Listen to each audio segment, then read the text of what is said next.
guys, thanks for clicking on the video. In this video, I kind of want to talk about human complexities. I'm going to keep it short. I've got to go back to work, but I just wanted to touch on that for a little bit. How complex human beings can really be. Our personalities, our minds, our emotions, and how sometimes people want to just hurry up and put a label all over it, like just define you. It's all that, or it's all this, or, you know, and I just feel like human beings are so complex. We really are. And a lot of times, some people are afraid of that complexity in themselves, and they'll hide it because they're afraid of everyone else judging them. Or I'll give you an example here in a second. I had to stop and get me something to eat. Blood sugar is low. I'm having some green beans, mashed potatoes and gravy, and cooked cinnamon apples.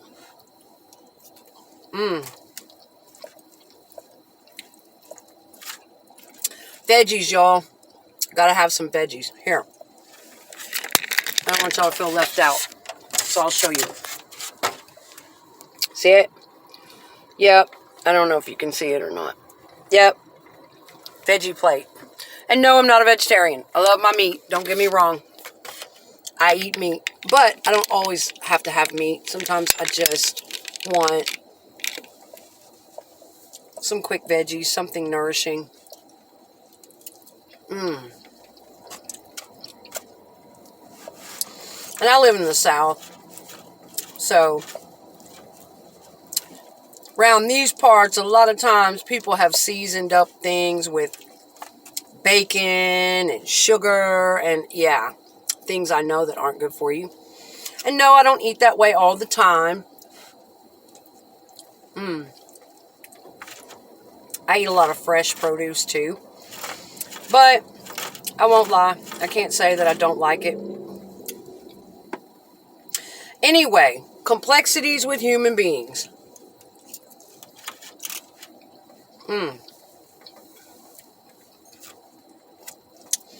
So it's like this.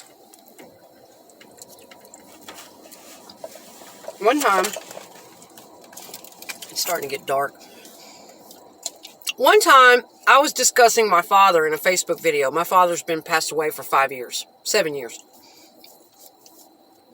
I was talking about my childhood, growing up with an alcoholic father who was extremely abusive, physically, sexually, emotionally, and the trauma that I went through with him. And my brother saw the video, and then the day after that, I was at my mother's house, and she and I were talking, and I was talking about some of the good things about my dad, and how I loved this or that about him, and my feelings for him, and this, that, and the other. And my brother comes at me, and he's like, well, I thought you hated him. I thought, you know, why were you talking shit about him then? Why are you always talking shit about this, but yet you say you love him and you feel this way about that, you know. Okay. I'll have to make other videos on and separate some of this stuff out. Being raised in trauma is a whole other thing. And how you process all of your feelings, especially if the abuse happened with a parent. You're going to have so many layers of different complex emotions. And he should have known that. My brother, being raised in the same family, went through some of the same abuse. He's been in and out of different recovery places and psychological programs for a lot of his life. He's very smart. He should know this.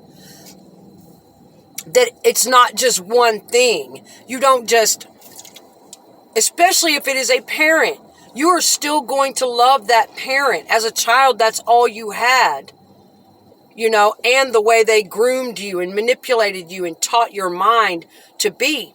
But when you grow up in trauma, that's why you have to associate with very understanding people. You really need to get with a professional. And again, the things I talk about in my videos for educational and entertainment purposes only, I always suggest that someone consult a professional to discuss and identify the emotional issues that they may have. So I just want to put that out there. But yeah, he came at me like that, and I thought, man, come on. My brother's very intelligent. I thought that's a really ignorant, limited, narrow way to come at and view another human being. Our mind isn't like that. No human, especially those of us raised in trauma. You are going to have a very complex way that you feel about that abuser. Now, it can go to either extreme. It really depends on the individual. You may hate them totally and want nothing to do with them. You may not have any angry feelings towards them at all and just love them. Or you may have a multitude of very complex this but that, but this but that. You may break it down into layers. I hate what they did to me. I hold them accountable for it. I still grieve over it. I work through it. I bring it up to be healed. I tell the truth about who they were and how I felt about that.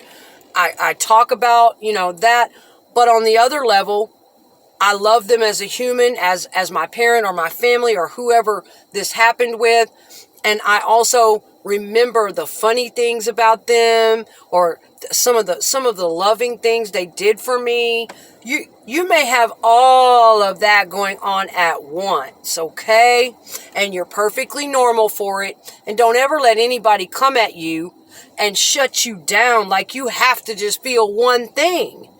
So that's a perfect example of what can happen to us in this world, with other people looking at us like, well, that happened to you. Well, you ought to hate them. Well, what do you mean you're expressing this or you're expressing that? That shit drives me insane. Even if you weren't raised in trauma, we human beings are far deeper than that.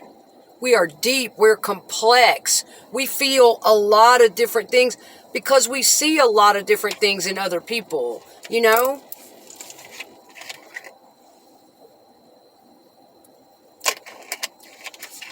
And so, yeah, and even in my adult relationships, it's like people try to put a label all over, well, that's all bad, you need to get away from that, you need to feel this, and this, and that's it. Or, it's all good, and you need to do this, and this, and no. It doesn't matter what people think, okay?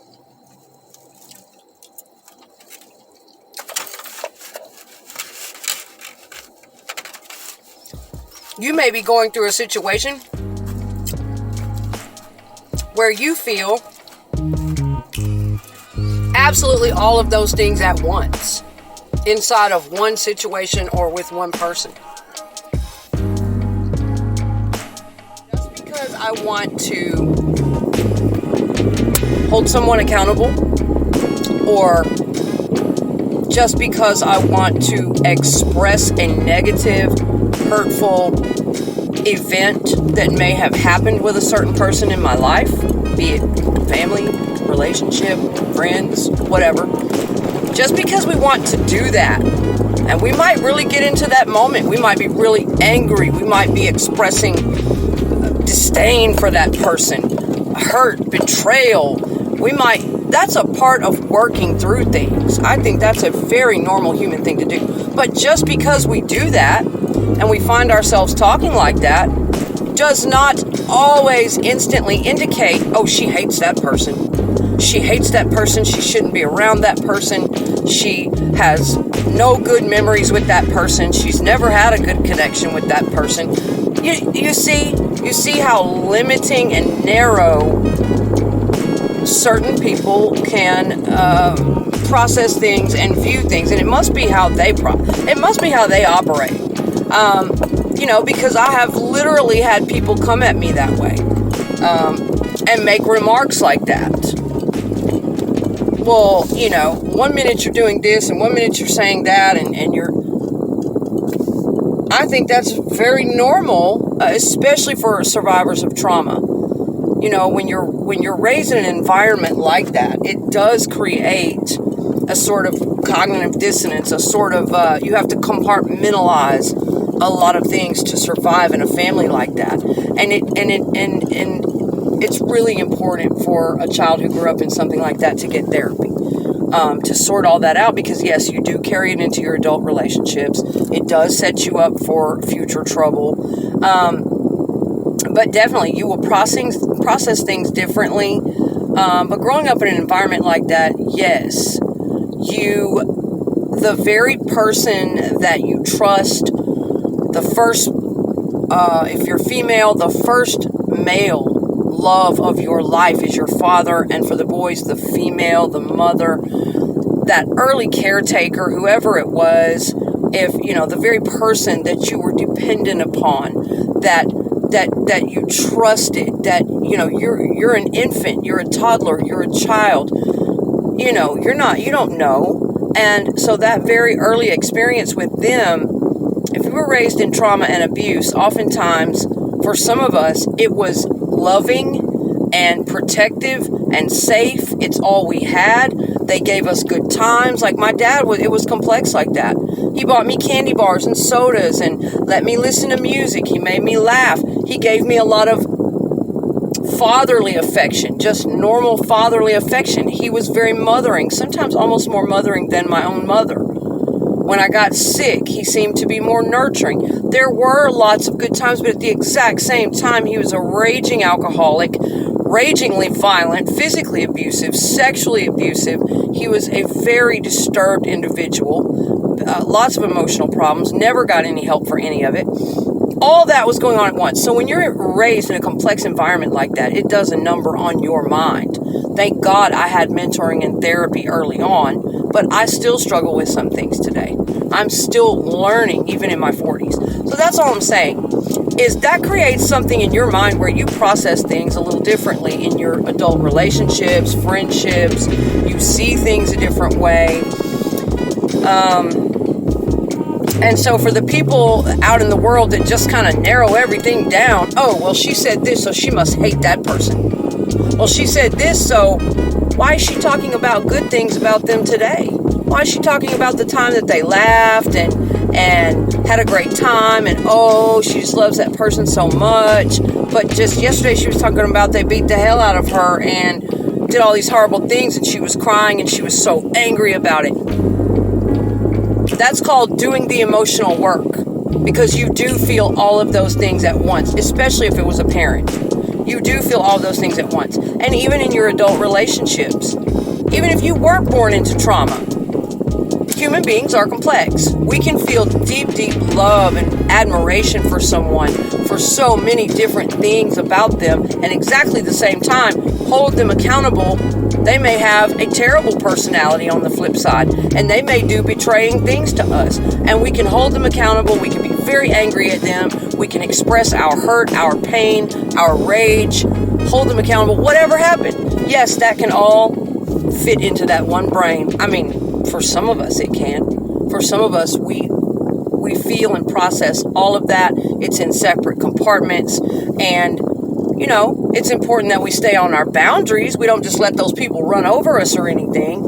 But, we have it all in each separate compartment. A lot of us can do that, and a lot of other people in the world don't understand it.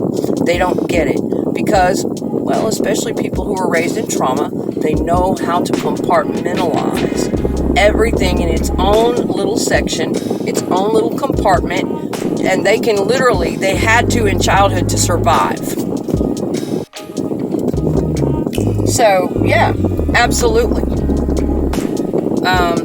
And I'm talking about two different things here. I'm talking about people who were raised in trauma and how their mind operates. And then you have to think about whether they've had therapy or not, whether they're aware of all those patterns or not. And then I'm talking about just regular, average, everyday people who were not born into trauma, who did not grow up in abuse or dysfunction. So, and overall, I think most human beings with a certain level of emotional intelligence and self-awareness and what have you, I think most human beings are deep and complex. They are able to process all these different things and feel many different things about one person or one situation at the same time. But being careful not to let all of that tear them apart. You see, cognitive dissonance, that whole thing is like, it can tear people apart sometimes. To two opposing ideas at once, entertaining two or more, opposing ideas in the brain at one time that are battling each other. They are exactly the opposite, but yet they exist at the same time, and you feel them both without letting that tear you apart or keep you from functioning. It can be complex. It really can. But yes, definitely people raised in traumatic environments growing up, depending on how much therapy they had, how much they're aware of all these things. Oftentimes, in order to survive the abuse with a parent, they had to learn to compartmentalize, to put the negative, the evil part of the abuse in one section and go, okay, well, that's what they do, but, this is fun and that's fun, and they do this for me, and they made me laugh today, and they gave me a hug today, and they have to look at, they just have to compartmentalize everything to really survive that. There's no way they can deal with the horror that is sometimes really going on, so they have to put it away in a compartment of their mind. It's kind of a denial thing. It's like, it can get really complex. But if you don't get therapy and you don't sort these things out as you grow up, then yes, that can carry over to your adult relationships, and all kinds of things can go on. So yeah, you have to be very aware of it. But, you can take a lot of that stuff and apply it to your adult relationships. And sometimes being able to compartmentalize comes in very handy. You can deal with very complex and difficult situations, challenging situations, and challenging people that other people just wouldn't be able to deal with at all. They would just fry their brain. And that can be a negative and a positive thing. Sometimes that gets us in trouble, that we are able to deal with so much, and sometimes it gets us in trouble, whereas other people just shut it down immediately. Nope, I'm not dealing with that. That's too much. I know, guys, I get kind of but there's a method to my madness. There really is. I'm just trying to make the point that I don't like it when people just slap up a label and they don't even know. You should do this, you should be that, you should think this. Oh, well, if you said that, then you must feel this way. Not true. Not true.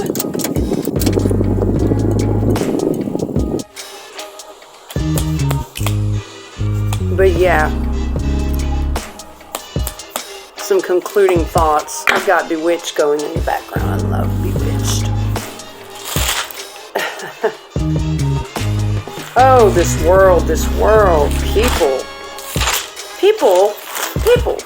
people are contradicted, period. We humans are contradicted. We need to just get that in our head and accept it, okay? We just are. Because we're ever changing, ever growing. We're constantly evolving. And of course we have to be decisive and not let too many opposing thoughts keep us stuck. And it can. So we have to know what to do with all that to keep it from driving us insane. Yeah, or else we would just go insane. So sometimes we do have to make decisions, period, and stick with that. Even if it's not what we really wanted deep down. Even if it may not be what we're really feeling deep down. Sometimes we have to make decisions and act on that and stick to it. And people will judge you for that, and they will assume things for that, but they won't have a fucking clue what's really going on with you, and perhaps how much you've even gone through just to get to the point where you can make that decision. How much pain, how much suffering, how much agony, how much back and forth you may have gone through just to get to the point where you've decided this decision is what is best for me. It's what's best for all parties involved. It's what's going to work best for my life. They may not, and then you'll have to deal with all that. Yeah, family members, friends, people, whatever, making assumptions and judgments about the decision you made. And they may never know how long it took you to come to that decision and to make that action, put that into action, or do whatever you did. Yes, that kind of thing.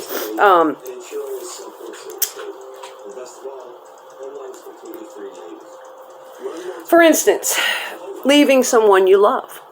Say you're in a situation, it's toxic or it might be dangerous or, that seems crazy though. That whole idea of leaving someone, typically we don't leave people that we love deeply, that we are either in love with or, that we really love and care about and love connecting to their energy and want to be around. And typically we don't leave them. We don't separate from them. We don't do that. That's crazy, isn't it? But, people will make all sorts of assumptions if you have to do something like that. But it happens. You can literally feel one way and have to make a decision on something else to move differently than the way you feel deep down. Because that's what's best for you. And it may just tear your ass up inside to have to do it, but staying might mess up your life even more. Sometimes, we get in situations like that. And a lot of times that people on the outside may automatically assume that you did not love that person.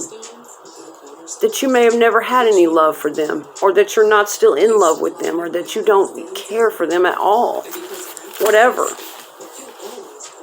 Especially if you have toxic people in your life. People with lower emotional intelligence, narcissistic people, addicts, they will guilt trip the fuck out of you when you have to make decisions that are best for you. Oh, yeah.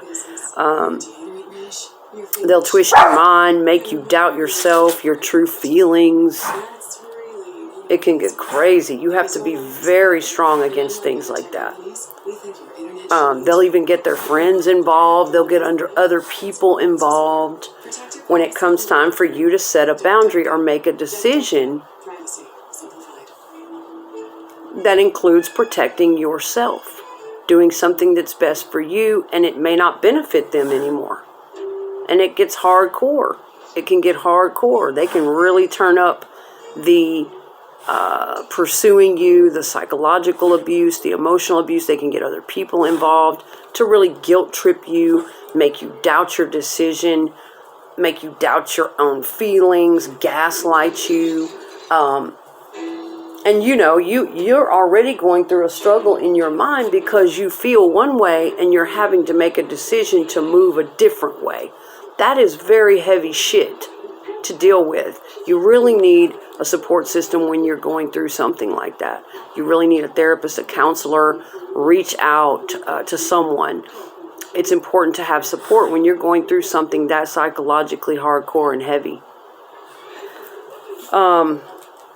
Flying monkeys, they're called, though. When you've got highly narcissistic people in your life and you're trying to make decisions to protect yourself from them and do something differently than serving them constantly or their agenda constantly, when they get their friends involved, they smear your name, they act like they are the victim, and they don't want you to make this decision to protect yourself. So they're going to do everything they can to make you look crazy, to make look like you're the abuser, to make it look like you're the one that's been causing the problems, the issue, whatever the hell it is.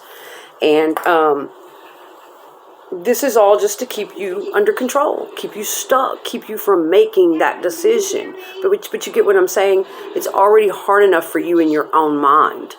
You're already battling because the decision you're having to make really goes against everything that you're really feeling in your heart for this person. But you know how you feel. You know what you've been through. You know the complexities of it. And no one else can tell you differently. As long as you know, that's all that fucking matters. That is all that fucking matters. And a lot of times we'll waste a lot of energy trying to get the validation from either the toxic party we're trying to separate from or the family members that are gaslighting us and being toxic in our life. Whatever is going on, a lot of times we will waste valuable time and energy trying to get validation from them just to get them to understand, look, I love you so deeply. I wanted this to work out. I wanted us to continue in a connected relationship. I wanted this. I wanted that. I was all for this. I've been here. I've been putting out effort. I've been doing all the work. A lot of times we want them to understand the depth of our feelings. But at the same time, I have to leave you. If I don't get away from this, it's going to kill me. It is affecting my mind. It's affecting my work. It's affecting my ability to survive, to think straight, to concentrate. It's seeping in and affecting my health. I'm having all kinds of problems.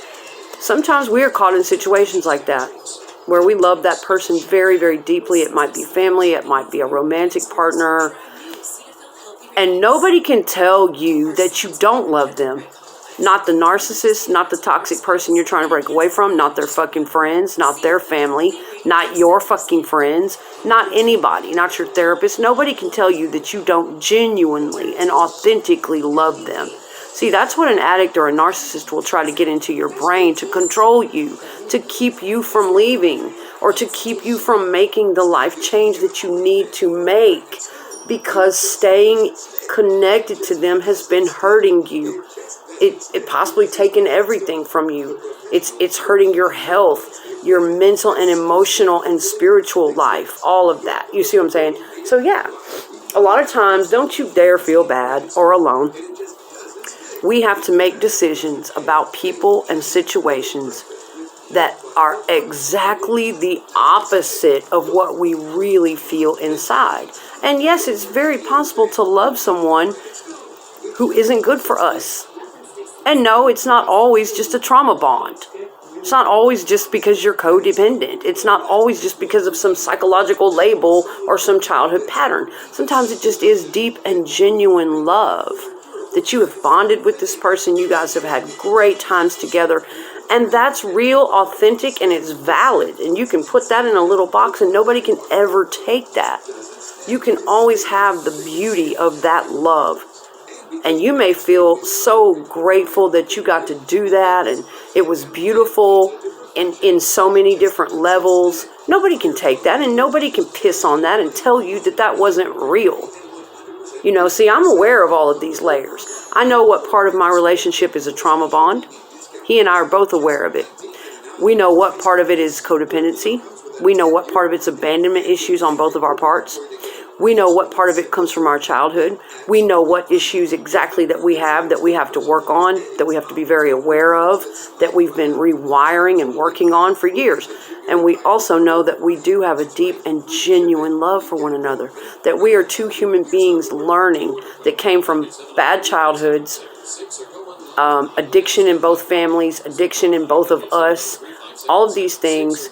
And we've pulled out all these layers, and we're very aware of all those things.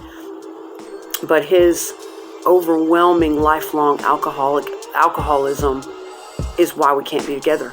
We just can't. And I more so had to make the decision to distance myself. And I did not want to have to do it. I tried everything not to do it. But it was absolutely affecting my life on every level. I just couldn't be around it anymore. Now for him, of course, you know, he didn't want me. There's a lot of things he doesn't understand. There's a lot of gaslighting that goes on, a lot of guilt tripping that goes on, of course, because he's an addict, deep in the midst of his addiction. It's really hardcore. It's been going on for years and years and years. So, you know, I have to be very careful with him. But no one can ever tell me that what I feel isn't authentic, not even him. And yes, a lot of times addicts, even if they love you, they're just not in their right fucking mind when they're on those substances and when they're drunk and high and all that. They're just really not. And, you know, especially if they've had a rough life and they haven't had enough therapy or any therapy, a lot of times they will play games with your mind. They will do everything they can to make you feel guilty, to make you feel like, oh, well, you don't love me. You never loved me. If you loved me, you would stay.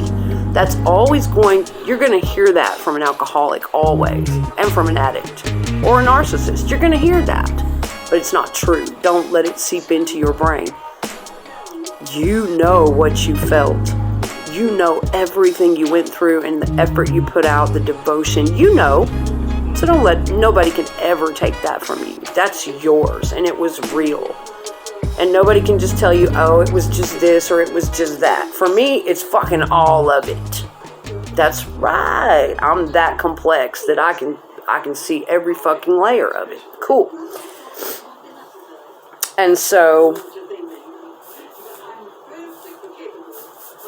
Yeah, sometimes we may have to take a different action in this life than is what we really, it's very opposite to what we actually feel inside. And that gives us a lot of torn feeling, cognitive dissonance, and pain. And we have to be very careful to balance that out, to feel confident about our decision, really work towards sticking to it, get a support system, and don't let all of these opposing feelings and ideas tear us apart. Yes. But yes, I have felt both frustration, anger, both positive and negative for the same damn person. And no, it's not just because I was raised in a bad childhood. No, it's not just because it's a fucking trauma bond. It's because I'm fucking human. Frustration, anger, sorrow, hatred, and at the same time, deep love, admiration, respect, and deep concern for their well-being. Just genuine, heartfelt love. Yeah, so don't feel alone. We're fucking complex. Human beings are contradicted. Yes, we are. But you just have to do what's best for you. Keep moving. And if people want to give you shit for having complex feelings, then let them think whatever they want, you know? Let them do it. I feel many different things, really, about life in general, about humanity, about existence itself. I feel people in general are good, loving, kind, but at the exact same time, have very primal instincts to be violent, narcissistic, selfish. Fuck yeah. It's there in people. Oh yeah. You know, all of it at once. It's just that some people are more evolved out of it in their emotional intelligence and their spiritual side. And, you know, some people are just good at hiding it. Yeah. But I find really that genuine and authentic people to be rare. I mean, really genuine, altruistic, self-aware people that have humility and gratitude and compassion and empathy, and at the same fucking time, they're gonna tell you what the fuck is up. They have boundaries. They care about themselves. They're not gonna let you fucking stomp all over them. They're not an idiot. They're not gonna be manipulated by you. I find really authentic fucking people to be rare. People that really do care about the lives of others, but at the same time, they're not a fucking doormat. They're going to shoot you straight and tell you what the fuck's up. But yet they're not telling you that so that they can bring you down a notch and feel better than you. All of that. I find people that are very self-aware of all those levels and just considerate and humble, and yet have the edge to them that they're going to protect themselves if they need to. I find that to be really rare. But I'm lucky enough to know many. You know, I know several people like that in my life, thank God. But I still find it to be rare in this world. And I've also been surrounded by a lot of toxic, extremely inauthentic, shallow fucking people too. Yes, lots of them. But in this world, you know, it's like, if you do something kind, then you're weak, easy to manipulate, and a victim. You know, in the eyes of the world, it's like damned if you do, damned if you don't. Or you want something, or you have an agenda. And it's true, many do, like I just said. I find really genuine and authentic people to be rare. But, you know, in the eyes of the world, again, damned if you do, damned if you don't. And if you're full of boundaries, you call shots, you get shit done, you're successful, then all of a sudden you're a bitch. You're a narcissist. You know, it's just like you care for no one. You're cold. So it's like, fuck it. Be you. Be you and be all the things you are as you see fit. To feel it, to speak it, to move on it, to work through it. Be in those moments authentically. That's what I'm about, and that's what I do. Nobody can just sum you up for one mood, one day, one video. Oh, you must be this. Please. You know, and you know why. As long as you know why, you validate why. That's all that matters. That's really all that matters. Okay, guys.